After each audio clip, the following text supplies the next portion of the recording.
llamados. Muy bien. A ver, vamos a empezar entonces, me parece que son 2 semanas. Hoy día vamos a ver un poco algunas enfermedades, con algunas bastante frecuentes, otras no tan frecuentes, un poco raras. Y la próxima semana vamos a ver un tema muy importante de lo que pone el examen, que va a ser insuficiencia renal aguda y crónica. Así que por favor, que es el examen porque es un tema fundamental para su entendimiento de acá para adelante. Muy bien. Listo. Bien, esos son algunos de los temas que vamos a abordar. Hay una reflexión sobre la experiencia. La unidad anatomofisiológica del riñón se llama la nefrona. Es un órgano situado en la cavidad retroperitoneal y recibe 25% del gasto cardíaco. Cada riñón filtra ¿cuánto de plasma al día? ¿Alguien sabe cuánto del día de plasma filtra el riñón? 180 litros al día, de los cuales ¿cuánto es nuestro plasma sanguíneo aproximadamente? Más o menos unos 5 litros, más o menos, ¿no? Entonces se dice que nuestro riñón, si filtra 180 litros al día, la tasa de filtrado glomerular aproximada es más o menos 125 mililitros por minuto, ¿ok? De los cuales quiere decir que nuestro riñón filtra toda nuestra sangre 62 veces al día. Un día, tus riñones filtran tu sangre 62 veces. Un montón. De ahí de por qué un órgano que solo tiene el 2% del peso corporal total recibe 25% del gasto cardíaco. Órganos pequeñitos, sin embargo, reciben una gran cantidad de input cardíaco. Muy bien, estas son algunas de las cosas que vamos a ver durante la sesión, el contenido de nuestra clase, y vamos a recordar un poquito entonces la nefrona. Ustedes saben que la nefrona está formado por el glomérulo y el sistema de túbulos, ¿cierto? Si bien es cierto, cuando hablamos de filtrado glomerular hablamos básicamente de la función del glomérulo, en realidad la orina propiamente no es lo que está en la cápsula de Bowman después del filtrado glomerular, sino es todo lo que pasa después de los túbulos, ¿no? Porque los túbulos reabsorben o secretan elementos que se tienen que regresar a la sangre o elementos que no han podido salir por a través del filtrado, pero que se tienen que eliminar por vía renal, ¿no? Se llama la secreción. Y la reabsorción de todo aquello que necesita regresar en grandes cantidades se llama la reabsorción. Entonces la suma de lo que se secreta más lo que se filtra menos lo que se reabsorbe se conoce como la excreción, y eso se llama orina. Eso es nuestra orina, ¿ok? Muy bien, entonces ya cada propiedad de cada nefrona no la vamos a repetir porque sería hacer toda una clase completa de morfofisiología renal y sería todo para una clase, inclusive para 5 clases. Muy bien, entonces, ¿cuáles son las funciones del riñón? Esto es un poquito el resumen, ¿no? Porque en realidad tiene muchas más funciones: control de la presión arterial, equilibrio ácido-base, función endocrina, equilibrio hidroelectrolítico, formación de la orina, eliminación de productos por la orina, y es uno de los elementos encargados de la gluconeogénesis conjuntamente con el hígado. Ya hemos dicho cuáles son las funciones del riñón: la filtración, la reabsorción, la secreción, que dan como resultado a la excreción urinaria. No lo vamos a repetir. Además, hay que recordar un poquito acerca de las funciones de la nefrona. El túbulo contenedor proximal, ¿cuál es su principal función, chicos? ¿Cuál es la principal función del túbulo contenedor proximal? Contención de agua. ¿Ah? ¿Cómo es el líquido que viene en el interior de la cápsula de Bowman con respecto al plasma? ¿Cómo es? ¿Es diferente? Sí. ¿Es hiperosmótico? ¿Tiene proteínas? ¿Tiene residuos? ¿Cómo es? Tiene Es proteína. igual al suero. Eso quiere decir que es el líquido que hay en el interior de la cápsula de Bowman, chicos, al final de la filtración, es igual al suero. Eso quiere decir que tiene la misma concentración de bicarbonato, sodio, cloro, hidrogeniones, glucosa, toditito, ¿no? Lo único que se diferencia con respecto al plasma es justamente lo que diferencia el suero del plasma. ¿Qué diferencia el suero del plasma? Las proteínas. Proteína se llama al suero con las proteínas plasmáticas, ¿no? Y suero es sin proteínas plasmáticas, ¿no? Y además, ¿qué otra cosa no tiene suero? Los elementos formes, o sea, plaquetas, leucocitos, hematíes, todo eso. ¿Eso normalmente hay en la orina? No, normalmente no hay. Por eso lo que hay en la cápsula de Bowman en específico con el espacio Bowman, normalmente es suero.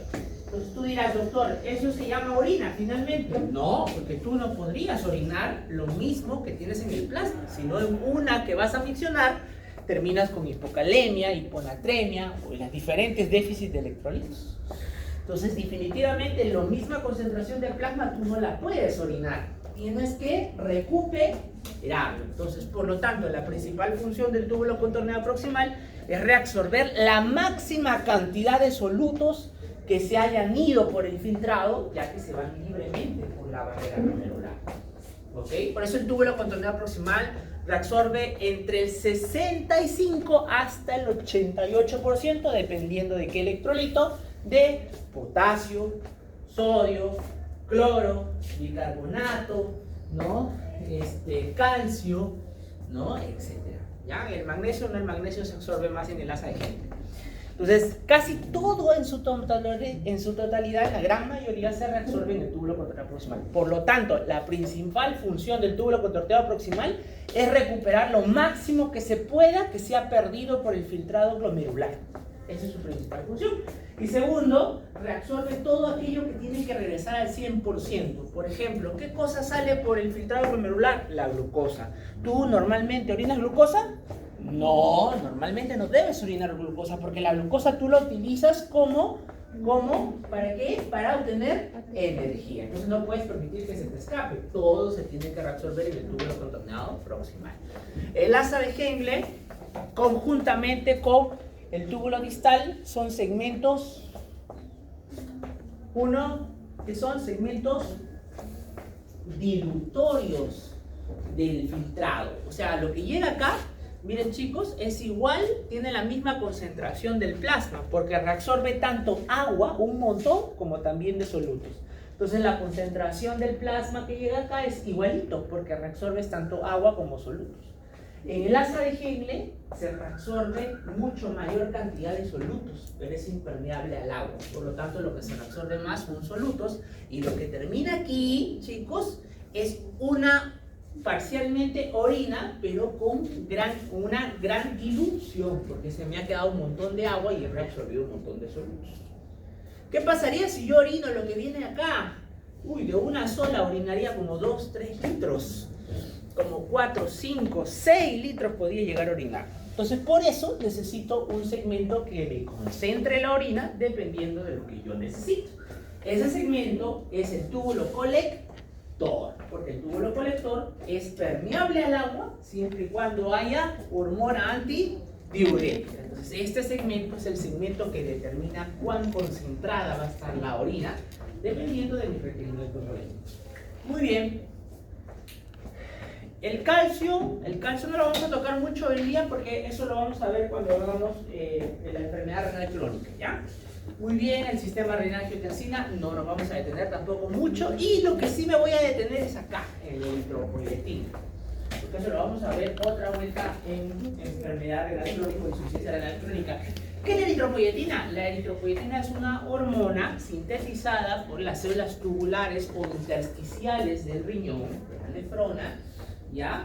Que sintetiza una proteína que se llama eritropoyetina. Esa eritropoyetina se va a la sangre y se va a la médula ósea directamente a su receptor de eritropoyetina, a la unidad formadora de colonias eritroblásticas, al proeritroblasto, al eritroblasto basófilo, para inducir su maduración y por lo tanto hacer que lleguen a ser reticulocitos y finalmente eritrocitos. ¿Qué quiere decir? No importa cuánta hemoglobina yo tenga o cuánto hierro yo tenga, si no tengo eritropoyetina, porque la eritropoyetina es la que induce la maduración desde la unidad formadora de colonias eritroblásticas hasta finalmente el eritroblasto. Entonces la eritropoyetina es fundamental. ¿Quién la sintetiza? El riñón. Muy bien. Seguimos. Nos vamos ahora acá. Desde la experiencia dice integridad del parénquima renal, adecuada perfusión sanguínea, permeabilidad de las vías excretorias. Bien, de aquí para adelante vamos a revisar, a ver, según lo que nos han enseñado en fisio, cuando nosotros evaluamos la función del riñoncito, básicamente lo evaluamos mediante la tasa de filtrado glomerular. De hecho, en la medicina seguimos evaluando el riñón básicamente mediante tasa de filtrado glomerular. Yo quiero saber cómo funciona el riñón de mi paciente, le evalúo la tasa de filtrado glomerular. Pero lo primero que tengo que tener en cuenta es que el riñón no solo filtra, ¿cierto? Hemos dicho que reabsorbe, secreta, y eso desgraciadamente no hay alguna prueba para medir esa función. Por eso la única forma prácticamente más plausible de evaluar el riñón es básicamente mediante el filtrado glomerular. ¿Cómo haces tú para evaluar la tasa de filtrado glomerular? ¿Qué hago? Le pongo una aguja ahí acá, nefrona, y comienzo a medir cuánto filtra por minuto. No puedo, ¿cierto? Entonces, ¿qué es lo que se hace? Se utiliza una sustancia que solamente se filtre por el riñón, que no se secrete casi nada por el túbulo y que no se reabsorba absolutamente nada. De tal manera que lo que yo tenga en la orina, esa sustancia, sea igual a lo que se ha filtrado de la sangre. ¿Esa sustancia hay? No hay en realidad, producida por tu cuerpo mismo, no hay. Pero hay una que se parece, que llega más o menos a ese criterio que se llama la creatinina. Entonces, cuando yo mido la creatinina en sangre, cuando se eleve, significa que la tasa de filtrado glomerular ha bajado. Cuando baje, significa que la tasa de filtrado glomerular ha aumentado. Por eso nosotros los médicos hasta la actualidad seguimos usando la creatinina como un parámetro para evaluar al riñón. ¿Es el mejor? No es el mejor, porque la creatinina se secreta aproximadamente en un 10% por el túbulo contorneo proximal, pero desgraciadamente no tenemos ninguna otra sustancia que sea mejor que la creatinina. Por ahí dijeron la urea, doctor, pero está bien, y entiendo por qué dicen la urea, porque la urea se elimina por el riñón, pero la urea tiene un gran problema, que se reabsorbe el 50% en el riñón. Entonces lo que tú veas en la orina va a ser apenas la mitad nada más. ¿Ya? Muy bien.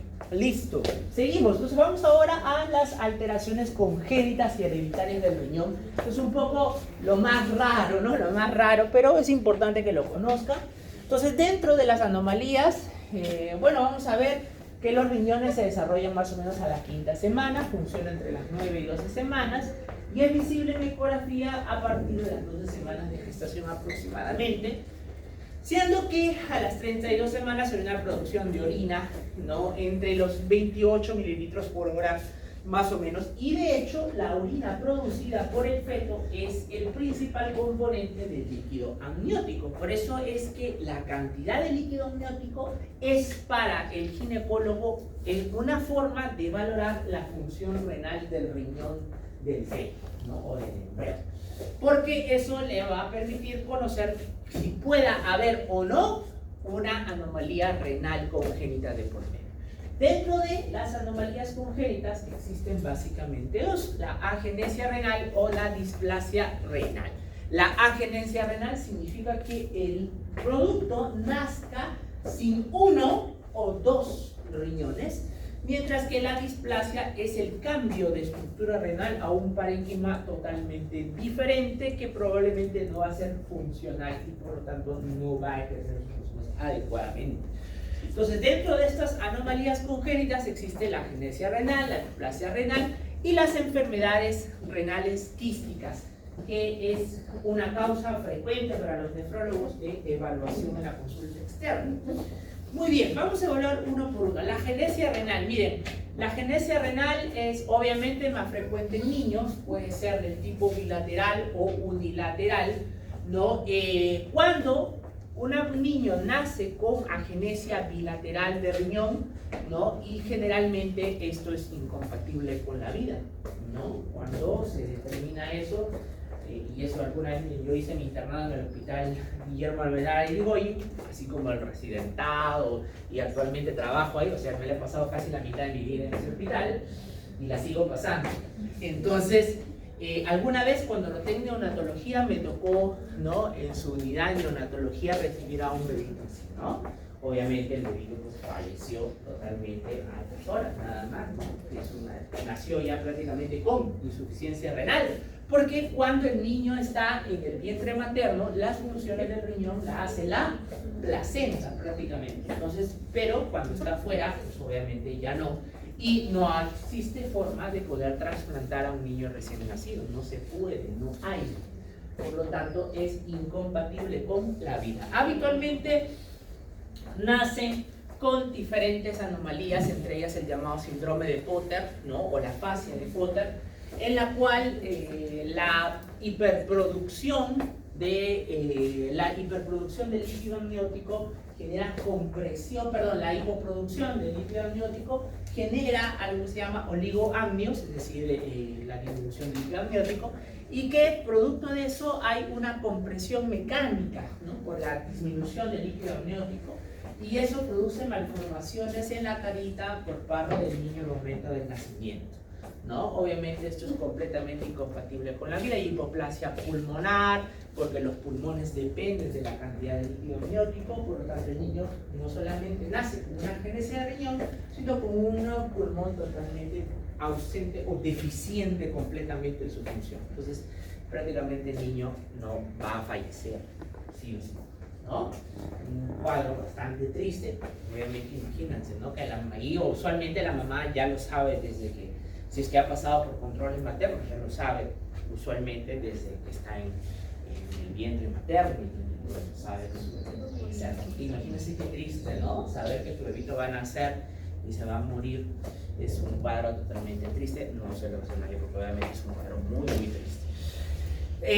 Unilateral. Este sí es un poquito más frecuente, gracias a Dios, el otro no.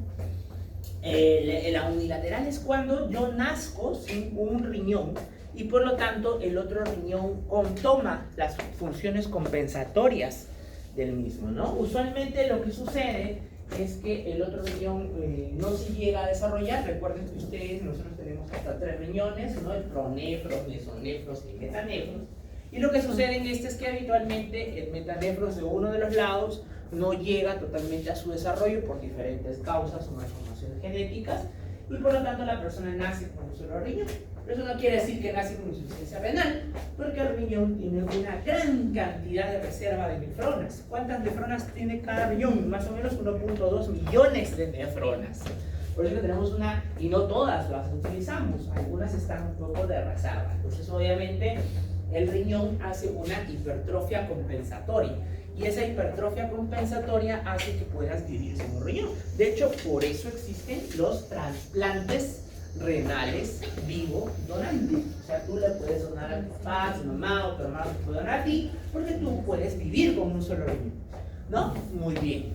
Y la displasia renal, que es algo sumamente raro, es una anomalía de la diferenciación, del desarrollo del riñón, ¿no? Es un riñón usualmente pequeño, aplásico, con displasia, miren, quística, se forman totalmente quísticas, y a veces van asociados a anomalías en la permeabilidad del tracto urinario, con estenosis ureterales, ¿no? Que pueden ser inclusive uni o bilaterales, o sea, de los dos, y miren, sale un riñón totalmente poliquístico, pequeñito, totalmente casi sin función. Obviamente al no producir orina, pues produce muy poca cantidad de líquido amniótico y tiene oligoamnios, y también puede tener el síndrome de Potter, que es ese tipo de malformaciones en la carita y en el cuerpo producto de la compresión mecánica de la ausencia de líquido amniótico, ¿no? Es un opuesto totalmente al hipertrófico, es un riñón atrófico prácticamente, casi como ser una agenesia renal bilateral, si es que se trata de los dos riñones, ¿no? Vamos a la segunda. Miren este cuadro tan horrible que es feo acá, ¿no? Qué horrible, da dolor de cabeza, qué feo, horrendo.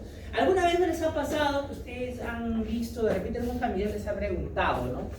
Dice, oye, a ver, sobrina, tú que eres médico, ya, ¿no? Porque siempre que saben que estudias medicina, estás en el segundo año, pero ya creen que ya saben de una tomografía y una resonancia magnética, te dicen, mira, tengo esto en la ecografía, y me ha salido en la ecografía, me dice, no sé por qué, porque me está doliendo la barriga, qué sé yo, y me encontraron un quiste en el riñón, ¿qué debo de hacer? Uy, no, acude al nefrólogo rapidito. Entonces tú le dices, vas al nefrólogo, y el nefrólogo se da cuenta, si yo, que estoy un día, un lunes o un miércoles, pues llega tu familiar, o tu papá, o tu mamá, o tu primo a San Pablo, asustado porque su familiar, que es estudiante de medicina, le ha dicho que vaya urgente al nefrólogo porque le han encontrado quistes en el riñón.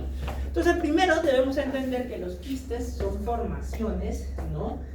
Donde se da una alteración de la nefrona, del túbulo.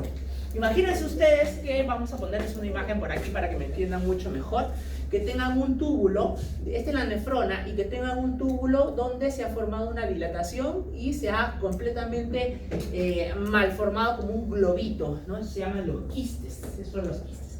Y los quistes pueden ser congénitos o pueden ser adquiridos, o sea, pueden aparecer durante la etapa de la vida o pueden ser congénitos, tú nacer con ese quiste, ¿no? Entonces, esos son los quistes. Ahora, un quiste, cuando uno lo ve en una imagen, ¿no? Ya sea una ecografía o una tomografía, nosotros antes de mandar a cualquier cosita, ustedes se habrán dado cuenta que a veces el quiste le ponen a veces una clasificación que dice Bosnia 1, Bosnia 2. ¿Qué significa eso? Que no parece español. Es una clasificación que se le da a quistes de acuerdo a las características, ¿no? Si uno ve un quiste que es igual a una imagen completamente llena de agüita, pues no te asustas, eso se llama quiste simple. Pero si tú a un quiste, por ejemplo, le ves adentro tabiques, por ejemplo, tiene un color diferente, la parte derecha a la izquierda, adentro hay sangre, o hay una masa que se mueve, uy, no, ese quiste tiene signos de que no puede ser solamente un quiste, sino de repente sea una malignidad. Por eso es que le dan esa clasificación, ¿no? Cuando es un quiste simple, tranquilo, no lo asustes a tu familiar. Respira profundo y acuérdate lo que te dijo el doctor Álvaro. Los quistes pueden desarrollarse en cualquiera, chicos. Es más, si yo hago aquí, en este salón, una ecografía a todos, ahorita hacer una ecografía renal, seguramente que por lo menos a uno le voy a encontrar un quiste o dos quistes. Y tranquilo, no es que te vas a morir, vas a llegar a diálisis, no. Puede suceder porque esa alteración es la alteración de una sola nefrona que se ha dilatado y se ha formado como un globito. Eso es un quiste. ¿Ya? Ahora, ¿qué pasa si yo tengo varios quistes? Ahí sí es diferente. Si yo tengo más de 3 o 4 quistes en ambos riñones, entonces sí yo ya debo descartar una enfermedad más rara que se llama la enfermedad renal poliquística, ¿no? Entonces, estas enfermedades renales poliquísticas pueden ser varias. Miren, tienen una serie de anomalías congénitas que se pueden desarrollar. Hay enfermedad poliquística múltiple benigna, que es una persona común y corriente que tenga más de 2 quistes simples, ¿no? Sin otra alteración en mayor, que no crezca en tamaño, que la función renal se mantenga normal. Son tranquilamente, doctor, yo tengo mis 2 quistes ahí en el riñón, no me pasa nada, mi función renal sigue normal, me aparecieron después de los 30 años. Eso es una enfermedad con quistes simples múltiples, benignos, porque no aumentan de tamaño, se quedan como están, no aumentan en número y la función renal sigue completamente normal. Esto es lo que pasa en la mayoría de las personas. Lo que les decía, aquella persona que yo le hago una ecografía y 4 quistes, nada más. Y hay otras enfermedades más raras que les he puesto acá para que ustedes, si quieren, la puedan leer, las conozcan nada más. Pero de las enfermedades poliquísticas, las más importantes que tengo que saber son 2. La enfermedad renal poliquística antes llamada del adulto y la enfermedad renal poliquística antes llamada de la infancia, que son este que está acá. ¿Dónde está? Uy, se me fue. Se me fue. No, bueno, ya. Y la enfermedad renal poliquística de la infancia. La enfermedad renal poliquística del adulto, ¿por qué se le llama? ¿Qué consiste la enfermedad renal poliquística? Es un riñón al cual yo no tengo ya una sola dilatación, sino tengo más de 3 dilataciones presentes en cada riñón. Esta es una enfermedad donde hay una alteración en lo que es el parénquima, ¿no? Y el citoesqueleto de los túbulos renales, de la nefrona, ¿no? ¿Qué es lo que pasa aquí en la enfermedad renal poliquística? Tenemos células epiteliales no diferenciadas que proliferan de manera defectuosa por debajo del endotelio y que forman una dilatación, donde el líquido que adentro se forma de esa dilatación aumenta y aumenta y aumenta, y por lo tanto el quiste aumenta y aumenta y aumenta de tamaño, lo que después genera una destrucción del parénquima circundante.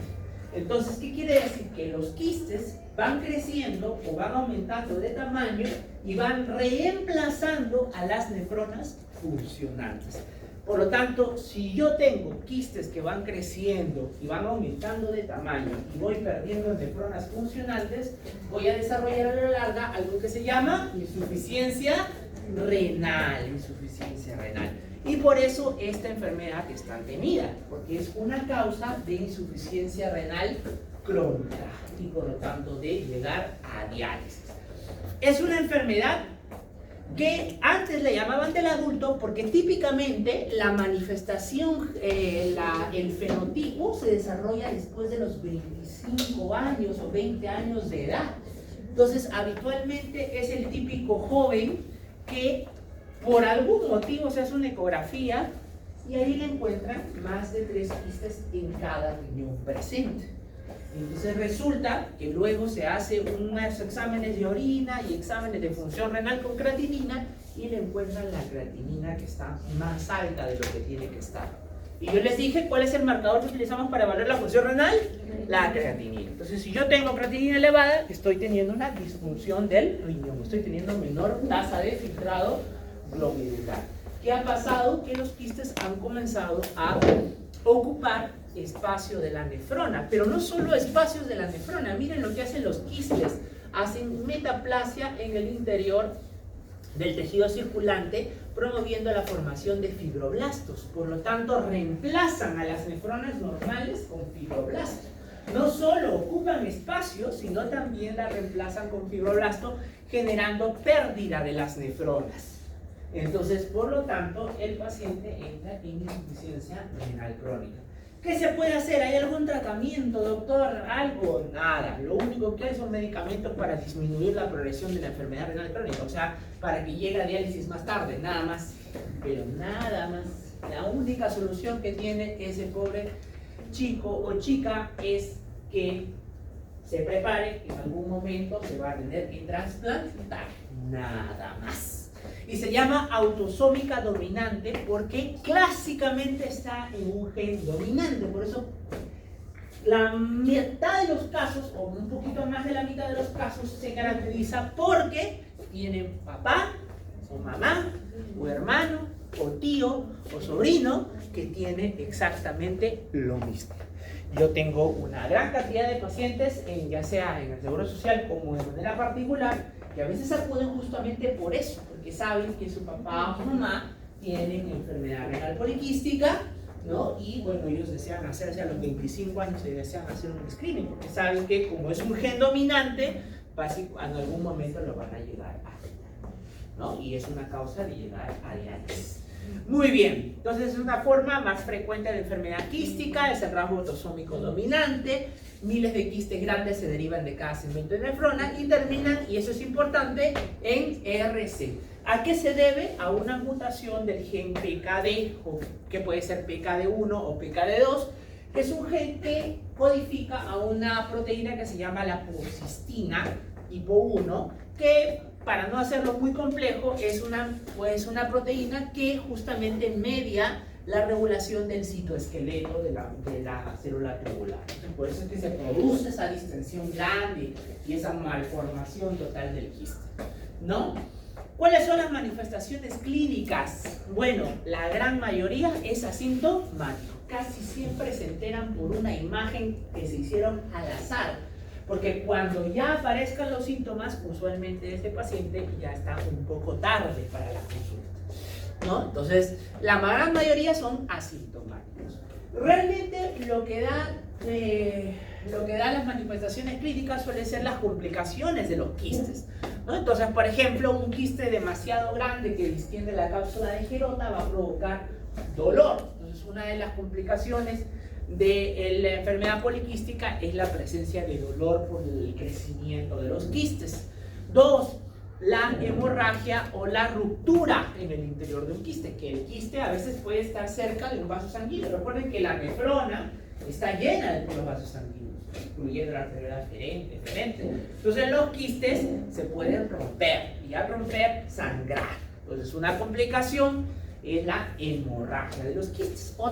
Otra causa frecuente es que el quiste es una dilatación de una parte de la nefrona con un líquido que todavía no es orina, pero que se estanca y que no pasa como tiene que ser. Y todo líquido que se estanca, no fluye, es caldo de cultivo para las bacterias. Por eso es que se pueden infectar, puede dar una infección del quiste. Por eso es que es muy frecuente que estos pacientes tengan infecciones urinarias altas, o sea, pielonefritis. 2, y eso es mediante un mecanismo un poco difícil de explicar, pero para que lo recuerden nada más, muy frecuentemente los pacientes con enfermedad poliquística tienen hipertensión arterial. Número 2, esa policistina no solamente está a nivel del epitelio renal, también está, por ejemplo, en el epitelio de los conductos biliares y también en el de algunos vasos sanguíneos. Por eso es que algunos pueden hacer aneurismas cerebrales. Muy bien, pueden coexistir con quistes en el hígado y de hecho es una causa muy frecuente de enfermedad renal hepatopoliquística. O sea, los pacientes tienen no solo quistes en el riñón, sino también tienen quistes en el hígado. A veces requieren un trasplante doble, trasplante hepatorrenal. Muy bien, ¿cómo es el diagnóstico?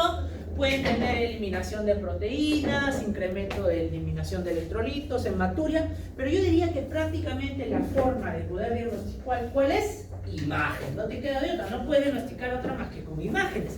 Porque recuerden que estos son algunos pacientes, la gran mayoría son asintomáticos. Entonces, básicamente son imágenes. Primero una ecografía y lo ideal es después pedir o una tomografía o a veces una resonancia magnética.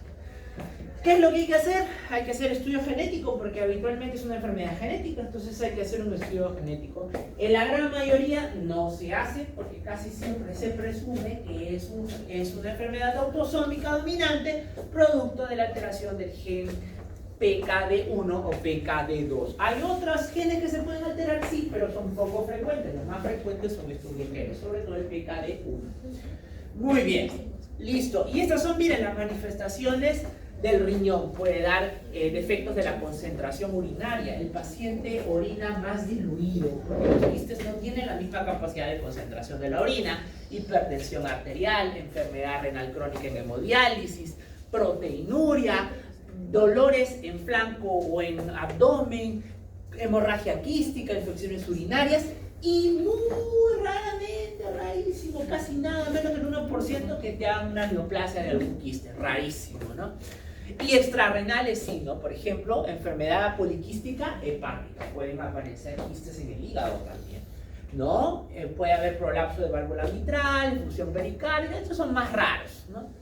Muy bien, y esta es la otra que le decía, esa es la enfermedad renal poliquística del niño, le decía, muy infantil, porque era la enfermedad renal poliquística con la que se nace. El niño nace con los poliquistes por todos lados, ¿no? Esta es una enfermedad que le llamaban del niño, pero está llamado mal así, porque en realidad su nombre actual es la que le han puesto acá, enfermedad renal poliquística autosómica recesiva. Ese es su verdadero nombre. Te van a escuchar que a veces algunos médicos viejitos le llaman del niño, ¿no? Poliquística adulto, poliquística del niño. Ya, esa terminología, chavo tu cabeza, es para los viejitos, ¿no? Entonces, enfermedad renal poliquística recesiva. Generalmente, esta es una enfermedad con la que el niño nace ya, no, de hecho, nace ya, y tiene muy mal pronóstico, porque muchas veces se asocia a una disminución de la función renal desde edades muy tempranas que lleva finalmente al paciente a fibrosis hepática, hipoplasia pulmonar, insuficiencia renal grave, masas bilaterales en flanco. El niño nace con prácticamente riñones que ocupan casi la gran mayoría de su cavidad abdominal, llevando a una agenesia de varios órganos, ¿no? Y finalmente muerte. Entonces casi siempre, por no decir siempre, mejor dicho, la enfermedad renal poliquística autosómica recesiva es mal pronóstico del producto. Entonces es completamente otro tipo de variantes. Vamos a los quistes renales simples o adquiridos. Les repito que un quiste simple es un quiste que básicamente tiene agua adentro. No tiene ni sangre, ni tiene tabiques, ni tiene alguna cosa flotando adentro, ni una tumoración, ni nada adentro. Eso es un quiste simple. Cuando un quiste tiene alguna de las características que te he dicho, es un quiste complicado o complejo y ese tiene que ser visto ya con imágenes mayores porque se puede tratar de una neoplasia. Las neoplasias a veces en el riñón tienen esa forma de quiste. Cuando tienes un quiste simple, tranquilo, respira. Ya te dije que tú puedes tener alguna nefrona que puede haber hecho una dilatación y eso no quiere decir que te vas a perder el riñón. Entonces, es muy frecuente, su frecuencia aumenta con la edad, 20% de la población de los quistes a 40 años. Por eso les decía, si yo a 100 personas le hago una ecografía abdominal, probablemente a 20 o a 15 le voy a encontrar un quiste en el riñón. ¿no? 50% a los 50 años y 100 a 90% a los 90 años. No son hereditarios y esto es importante, por favor, díganle a sus familiares. No vaya a ser que alguno de ustedes le diga, por favor, anda a ver al nefrólogo porque puede ser un cáncer. No predispone a la malignidad. Los quistes simples no van a aumentar el riesgo de cáncer, por si acaso. No, tranquilo, déjalo el quiste ahí que viva nomás. ¿Qué es lo que se puede hacer a lo más? Aquí cada año, si quieres, hacer una ecografía para ver que el quiste no aumenta rápido, en gran cantidad de tamaño, ¿no? O que no tenga alguna otra característica de malignidad. Y los quistes renales adquiridos son presencia de 4 o más quistes en ambos riñones, en un área de quiste mayor de 25%, y a veces llevan pues lo que es deterioro de la función renal, que este es en el caso de la enfermedad renal poliquística autosómica dominante o autosómica recesiva.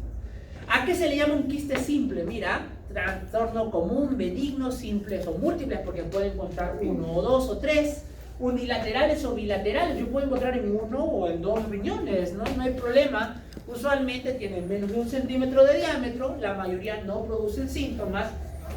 A veces, muy rara vez, provocan dolor abdominal, sobre todo cuando tienen más de 1 centímetro de tamaño, ¿no? Porque básicamente por la distensión de la cápsula de Gleason, nada más. Pero es un dolor que pues es sumamente leve, es un dolor tolerable, que no provoca náuseas, ni vómitos, ni capacidad para caminar, ni para pararse. A veces puede provocar hematuria, sí, porque a veces ese quiste simple se puede romper, sobre todo cuando es grande, ¿no? Cuando es muy grande el quiste, ahí sí se puede romper y provocar hematuria, infección urinaria, hipertensión arterial, pero esto generalmente más en la enfermedad poliquística. Y en los quistes adquiridos, ¿no? El tratamiento es básicamente prolongado, ¿no? Con diálisis, lo que les dije, ¿no? La enfermedad renal poliquística. Muy bien. Vamos a los trastornos obstructivos. ¿Qué son los trastornos obstructivos? Es toda aquella patología que condicione una obstrucción en la vía urinaria, ya sea de ambas vías urinarias, es decir, en los ambos uréteros o pelvis renal, o en la uretra o en la vejiga. Entonces, cualquier patología que produzca una disminución del flujo en la vía urinaria se llama trastorno obstructivo, o algunos en nefrología le llamamos uropatía obstructiva o UPO, así le llamamos, ¿no? ¿Cuáles son los trastornos obstructivos? Pueden dar a cualquier edad, puede ser unilateral o bilateral, puede ser en cualquier nivel de las vías urinarias, puede ser repentina o insidiosa y progresiva, como puede ser también parcial o total, es decir, puede ocluir totalmente la vía urinaria como puede ocluirla parcialmente. ¿Dónde puede darse? Puede darse una obstrucción en la pelvis renal, puede darse una obstrucción en el uréter, puede darse una obstrucción en la vejiga o puede darse una obstrucción en la uretra. Las causas son infinidad y algunos son muy frecuentes, otros afortunadamente no tan frecuentes. Entonces, cuando yo tengo, ¿cuáles son las patologías que lo pueden producir? Miren, en la pelvis renal, los cálculos renales, la necrosis papilar, es decir, la muerte de las papilas renales por isquemia, ¿no? En el uréter, los cálculos renales, y el embarazo produce una pseudoobstrucción. ¿Por qué? Porque el útero, al crecer significativamente, comprime a los uréteres, sobre todo el uréter izquierdo, ¿no? Y además el uréter tiende a dilatarse parcialmente por la presencia del embarazo, por la presencia de la progesterona que está aumentada durante el embarazo. Entonces hay una pseudo obstrucción parcial del uréter, sobre todo cuando hay embarazo. Es una circunstancia fisiológica en la cual puede predisponer a la obstrucción. Constricción ureteral, ¿no? Problemas congénitos de la unión uretero-vesical. En la vejiga, el cáncer de vejiga. ¿Se imaginan un cáncer de vejiga que obstruya los uréteres? Por supuesto, porque el cáncer de vejiga es usualmente ¿de qué cosa? De urotelio. Entonces el urotelio está en el interior de la luz de la vejiga. Si yo tengo un cáncer que justo crece en la altura donde están drenando los uréteres, voy a tener una obstrucción de la urinaria y por lo tanto tengo una patología obstructiva. ¿Qué más? Una vejiga neurogénica. ¿Qué es una vejiga neurogénica? ¿Alguien sabe? Es una vejiga que tiene una deficiencia de la inervación de la vejiga y por lo tanto tengo un reflejo miccional nulo o abolido. Es decir, ¿cuál es el reflejo miccional? Es ese que cuando yo tengo un volumen de más de 100 mililitros en orina, me da ganas la vejiga se contrae y me da ganas de miccionar, ¿no? Entonces, y es un reflejo que se da porque la distensión estimula directamente acá a la médula sacra, donde están los nervios parasimpáticos que gobiernan a la vejiga, y devuelven directamente a la vejiga un aumento de su contracción. Entonces se llama reflejo miccional. Entonces la vejiga neurogénica es una vejiga que ha perdido esa capacidad. Por lo tanto, la vejiga se llena, se llena, se llena, se llena, se llena, se llena, y yo nunca tengo ganas de ir a orinar. Tengo una gran capacidad urinaria, pero como no tengo reflejo miccional, no voy a miccionar, se forma algo que se llama globo vesical, es decir, la vejiga está por acá, ¿no? Y no tengo ganas de orinar. ¿A quién le pasa esto? Al diabético, porque el diabético suele tener alteraciones en la vasa nervorum, es decir, en los vasos sanguíneos de los nervios, ¿no? Y puede provocar que eso es la vejiga neurogénica. ¿Por qué provoca obstrucción? Porque si la vejiga crece demasiado, es una vejiga incompetente para poder drenar la orina. Entonces, por lo tanto, hay una obstrucción funcional por parte de la vejiga.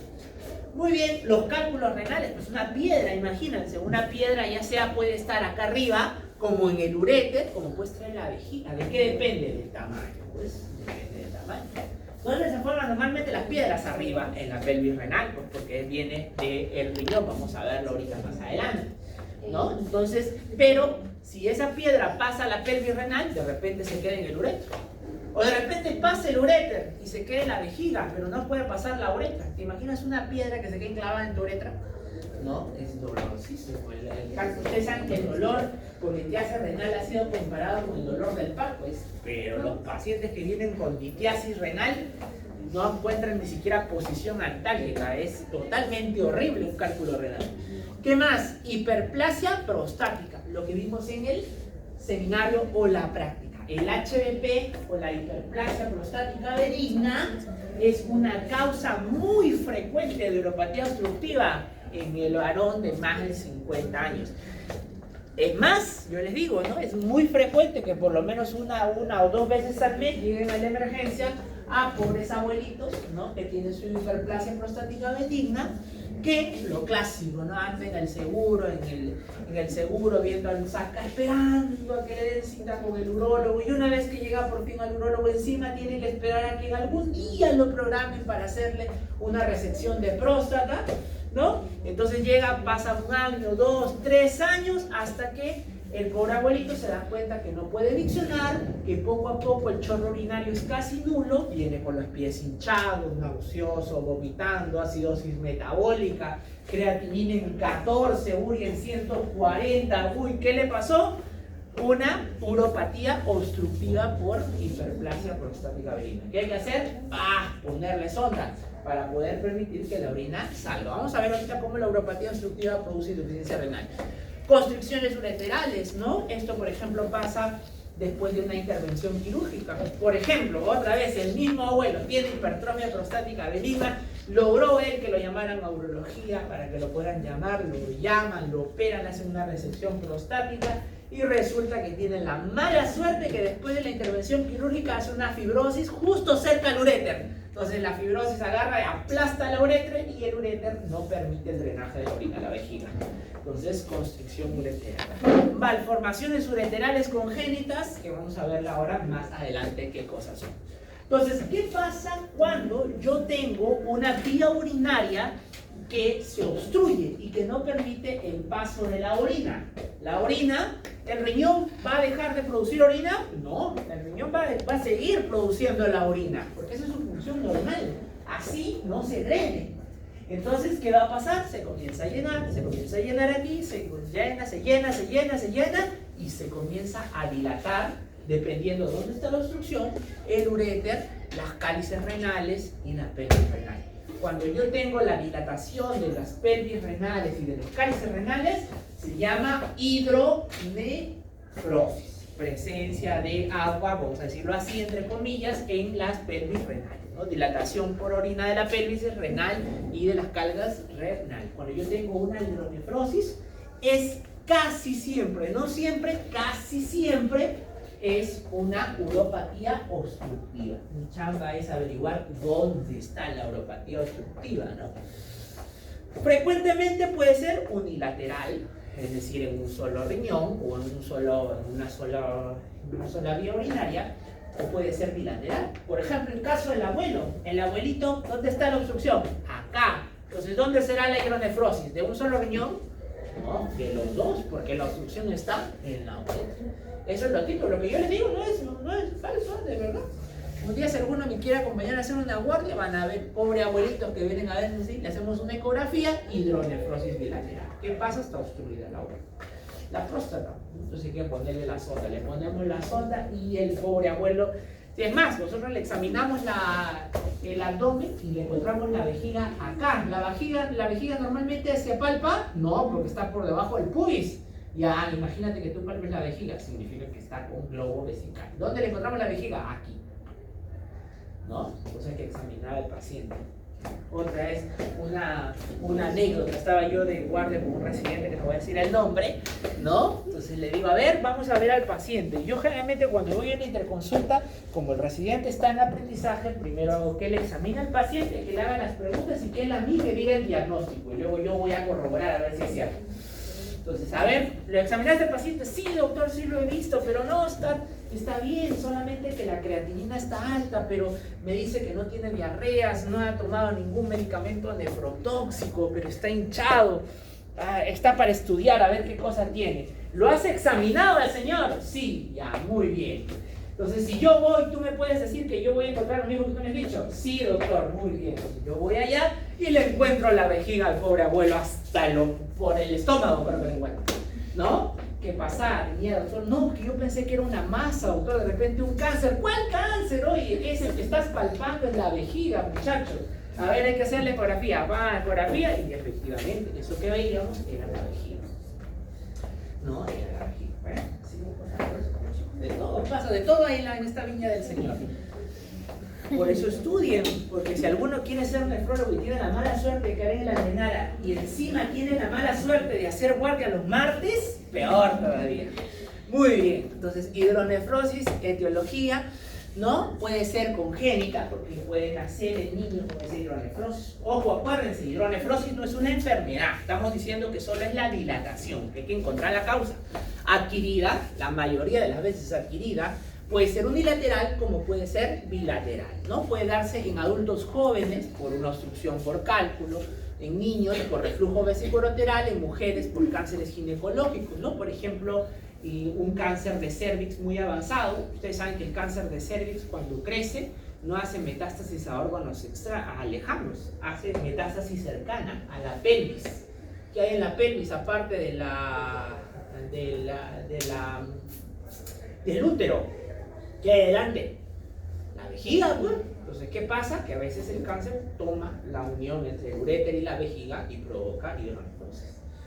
¿Por qué no orina? Dicen las mujeres. Porque si le encuentras una ecografía, le encuentras una hidronefrosis. ¿Qué ha pasado? El cáncer ha invadido toda la pelvis. Entonces, está tomando a los pobres uréteres, no deja que pase la orina a la vejiga, ¿no? Muy bien. Entonces, la hidronefrosis hay de dos tipos. Las obstructivas, que hemos dicho un poco de algunas causas. Miren ustedes, acá les he puesto una imagen bien bonita del néter de toda la enorme cantidad de enfermedades que puede producir una uropatía obstructiva y por lo tanto plausible de provocar hidronefrosis. Miren, hay un montón, acá en el grafiquito les ponen entre cánceres, cálculos, tumores retroperitoneales que estén justo cerca al uréter y que por lo tanto lo opriman y por lo tanto lo obstruyan, ¿no? Esos son obstructivas.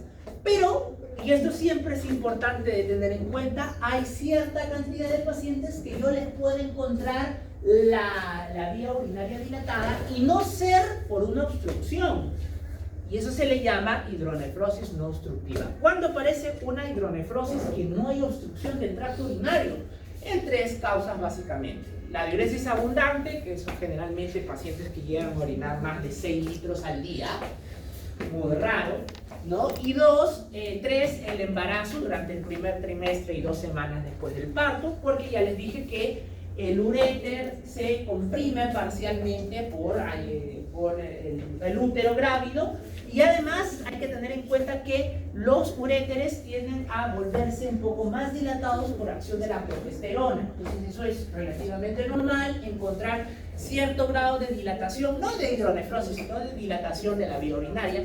Y 3, y esto sí lo vamos a analizar, es una patología que se llama el reflujo vésico-ureteral. ¿Qué significa reflujo vésico-ureteral? ¿De dónde a dónde va la orina? ¿Del uréter a la vejiga o de la vejiga al uréter? Del uréter a la vejiga. ¿Puede regresar o no puede regresar? Normalmente no debe de regresar. Cuando regresa se llama reflujo vésico-ureteral. ¿Ya? Muy bien.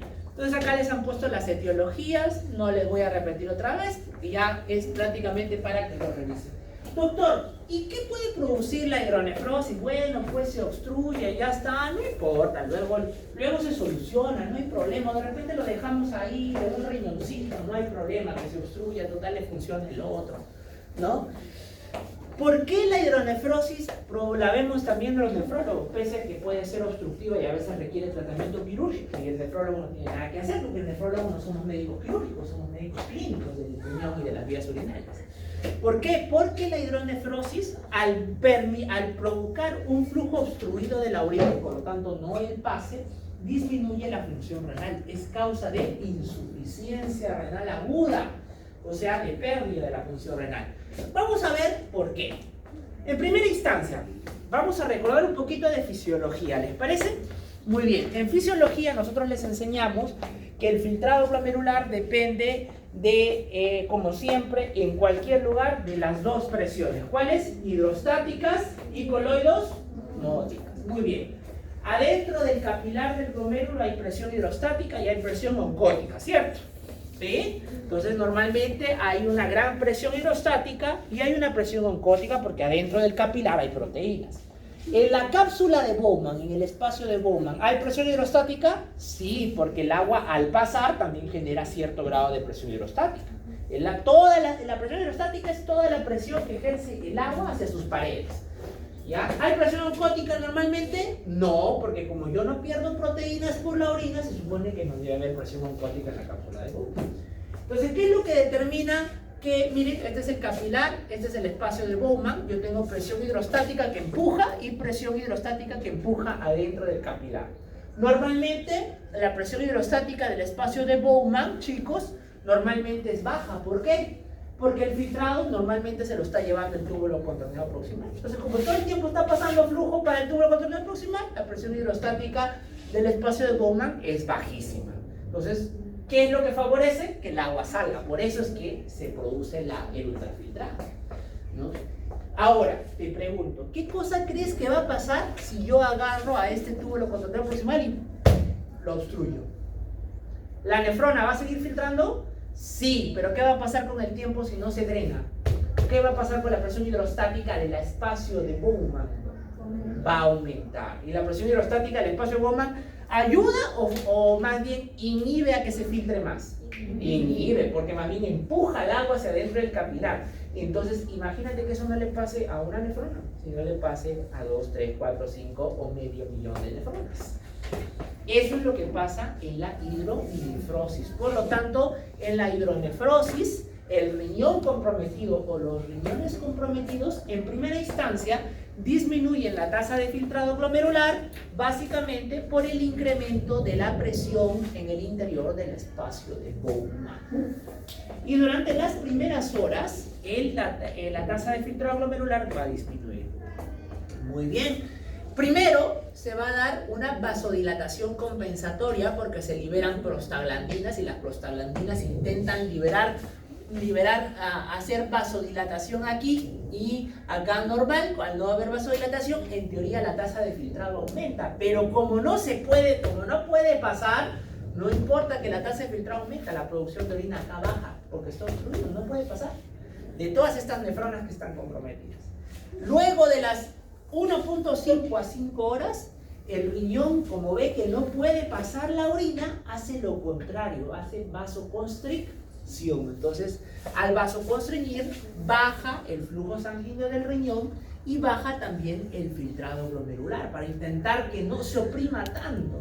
El problema es que el riñón es muy dependiente de flujo sanguíneo. Si yo hago mucha vasoconstricción, el riñón, que depende mucho de flujo sanguíneo, se va a comenzar a entrar en isquemia. Por eso es que a la larga, después de las 5 horas, el riñón va a comenzar a producirse un daño por isquemia y va a hacer fibrosis alrededor. Entonces, por eso es que la uropatía obstructiva y la hidronefrosis de un riñón va a generar a la larga la pérdida progresiva de la función de ese riñón, ¿no? Por eso los nefrólogos nos peleamos a cada rato a veces con los urólogos. Los urólogos dicen, si el otro riñón está funcionando, tranquilo, choche, déjalo nomás. No, claro, como no es tu riñón, a ti no te importa. Total, tú lo operas de acá 5 meses, 6 meses. Y no es así. Una hidronefrosis que tú le dejas, ese riñón, por más que tú después lo desobstruyas, no se va a quedar con la misma función. Entonces el paciente se va a quedar con una enfermedad renal crónica. ¿Ya? Por eso que a veces nos echamos los urólogos con los nefrólogos. Entonces así es. Estamos diciendo, por las puras rotas 2 meses en nefrología, por las puras rotas los residentes. No, mentira, chicos. Muy bien. Entonces, eso es importante. Por eso se produce la pérdida de la función. Es más, chicos, ustedes saben que, tristemente, a veces hay pacientes que se quedan en diálisis por uropatía obstructiva.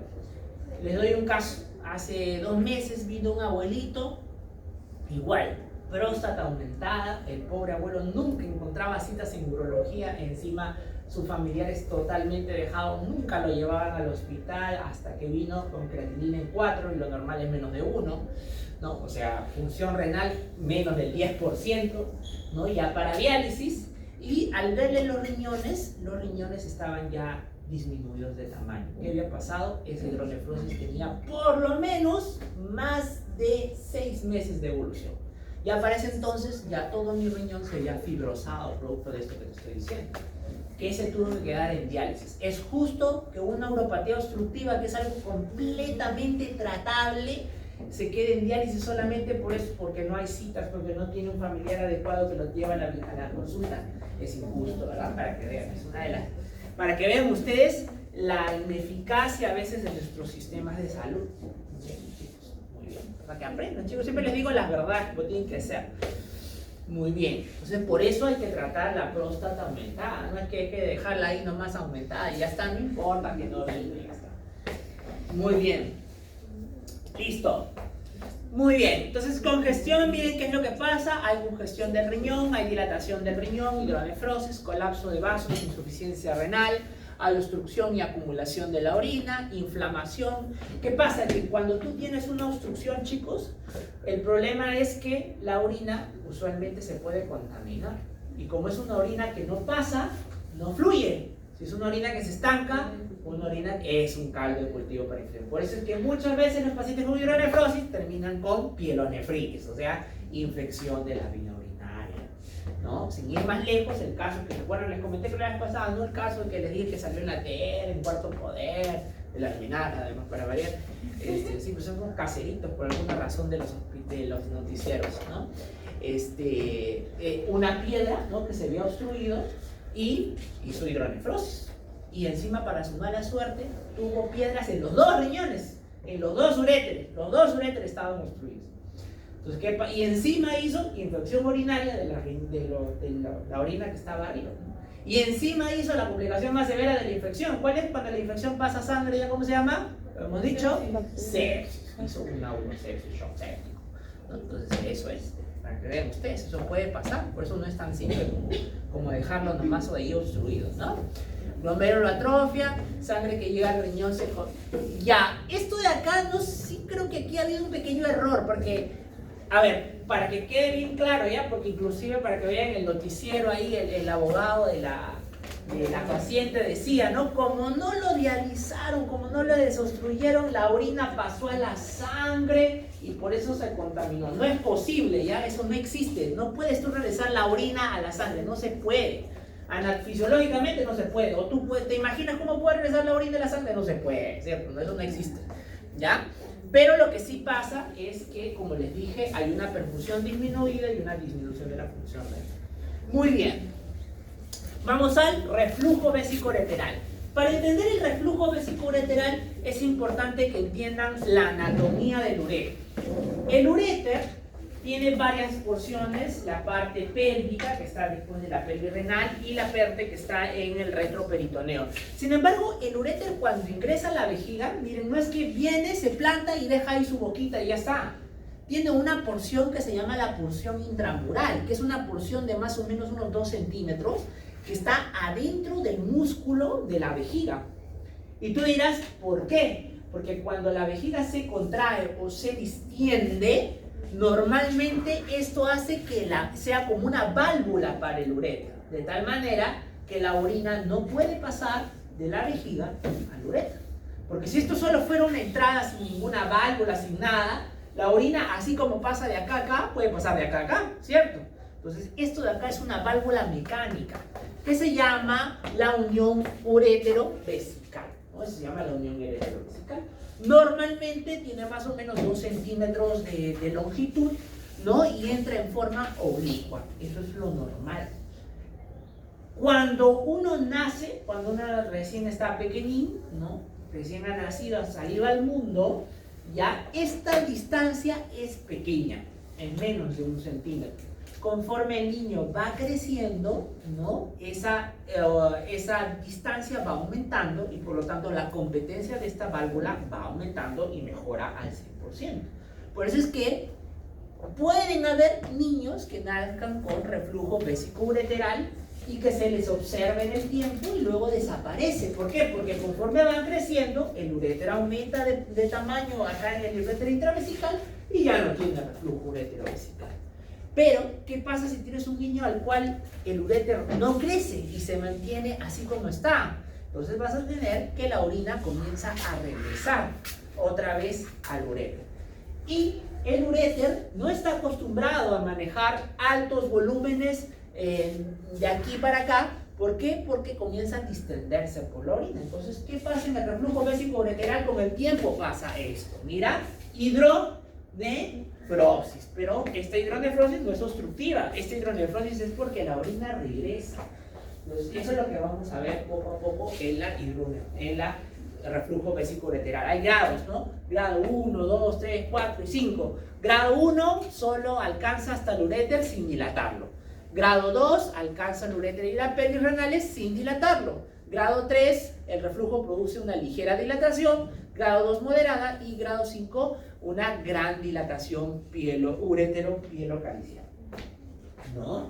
Entonces, eso es. Ahora, tú dirás, bueno, doctor, pero que regrese, ya está, no pasa nada. No, pues no. Uno, que esa dilatación, ese reflujo produce un flujo turbulento que además para el retorno es difícil. Entonces, ¿qué aumenta la probabilidad de infecciones urinarias? Entonces, es muy frecuente que este niño nazca con infecciones urinarias a repetición.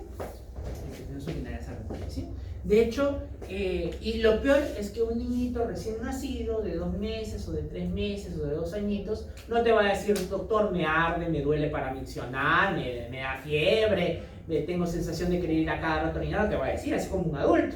El niño no dice, a veces no puede hablar.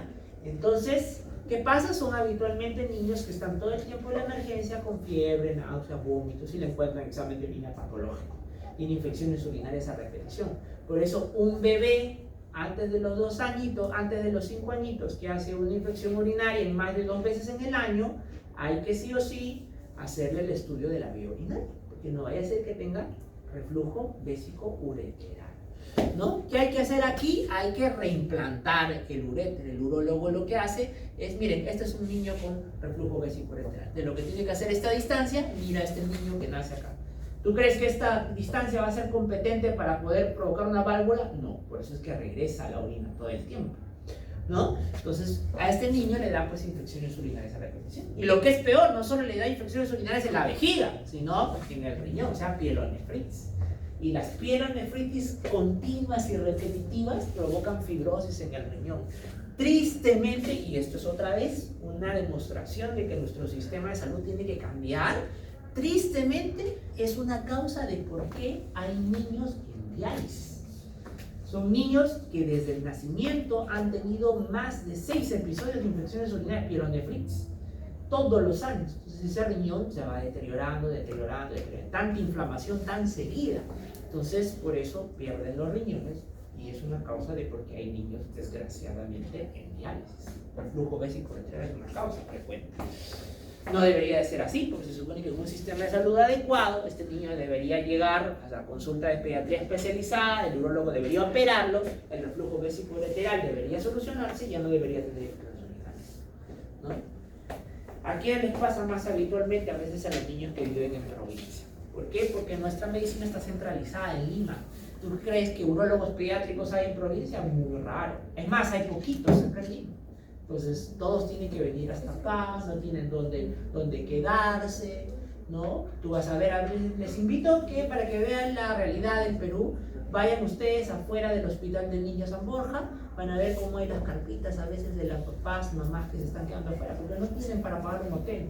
Entonces, hay que quedarse porque el niño está hospitalizado y se quedan a las afueras del hospital ahí acampando. ¿Lo ven, chicos? Siempre es importante darse una dosis de realidad para no estar volando en las nubes.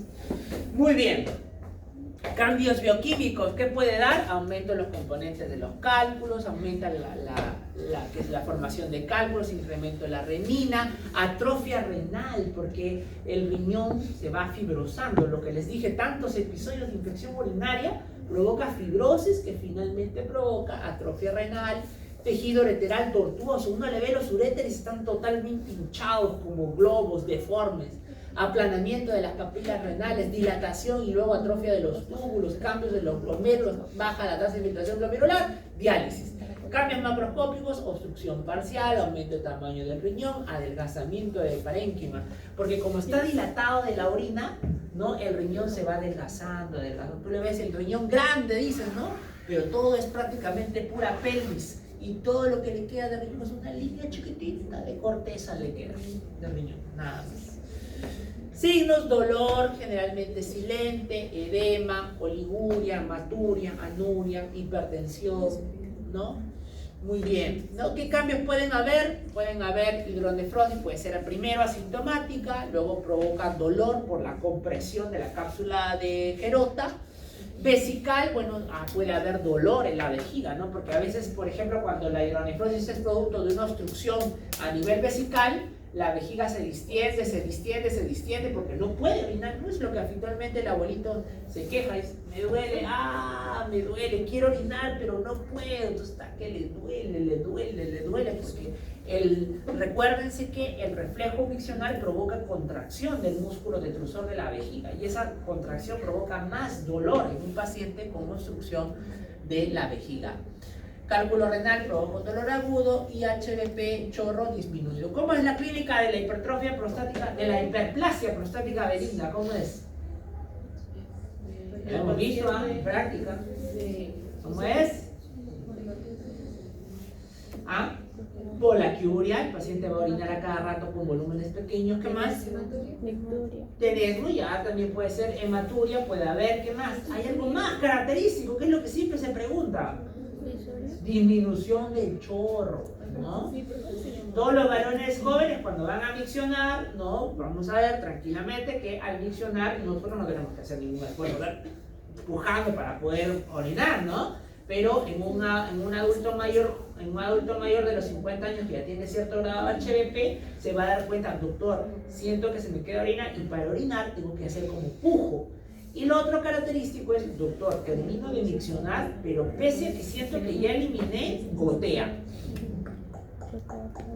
Es más, a veces se les moja el pantalón producto de que es el goteo residual, porque termina de pasar por compresión. ¿Ya? Muy bien. Listo. Y vamos a la litiasis renal. ¿Quieren hacer un break de 3 minutos? Sí. Ya, 3 minutos. Su break. ¿Le pongo esto o lo paro? Sí. ¿Le pongo esto? No.